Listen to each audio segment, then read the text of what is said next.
सर्व दत्त परिवारास साष्टांग प्रणिपात. दत्त माझा मी दत्ताचा. रचना श्री गुरुदत्त चरणी अर्पण.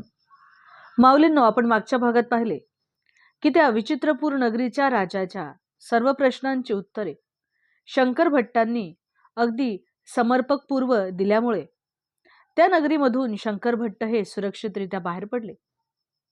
त्या ठिकाणाहून बाहेर पडल्यानंतर शंकर भट्ट 3 दिवस प्रवास करत असताना त्यांना मार्गामध्ये कुठल्याही प्रकारची अन्न पाण्याची कमतरता भासली नाही.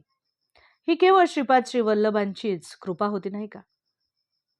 प्रवास करताना चौथ्या दिवशी शंकर भट्ट हे अग्रहार पूरला पोहोचले आणि त्या गावामध्ये पोहोचल्यानंतर ते एका ब्राह्मणाच्या घरासमोर उभे राहून भिक्षा मागू लागले.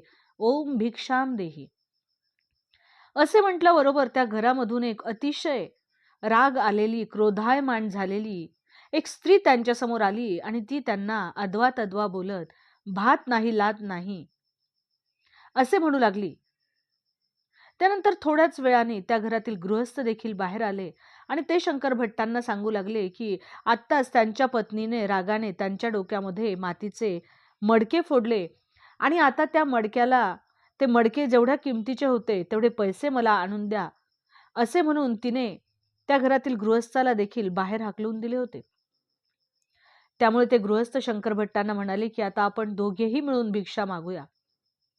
तेव्हा शंकर भट्ट त्या गृहस्थाला म्हणाले की अहो, समस्त जीवांना अन्न पाणी पुरवणारे ते श्रीपाद श्रीवल्लभ दत्तप्रभूच आहेत.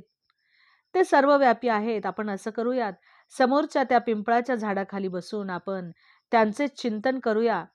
असे म्हणून ते दोघेही जण त्या पिंपळाच्या झाडाखाली बसून दत्त महाराजांचे भजन करू लागले.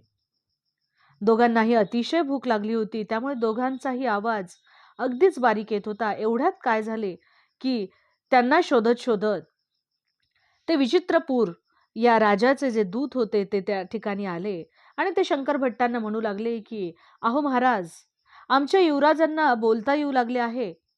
त्यामुळे आमच्या राजासाहेबांची अशी आज्ञा आहे की आपण आमच्या सोबत घोड्यावरती पुन्हा एकदा राजवाड्यात चलावे. तेव्हा शंकर भट्ट म्हणाले की यावेळेला मी एकटा येणार नाही. माझ्याबरोबर हा जो मित्र आहे तो आमच्या सोबत, तो जर आपल्या सोबत राजवाड्यात येणार असेल, जर आपण माझी जर विनंती मान्य केली तरच आम्ही दोघे घोड्यावरती बसून आपल्या राजवाड्याकडे निघू.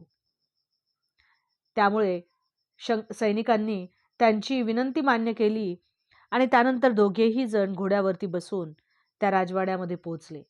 श्रीपाद श्रीवल्लभांचा जय जयकार असो.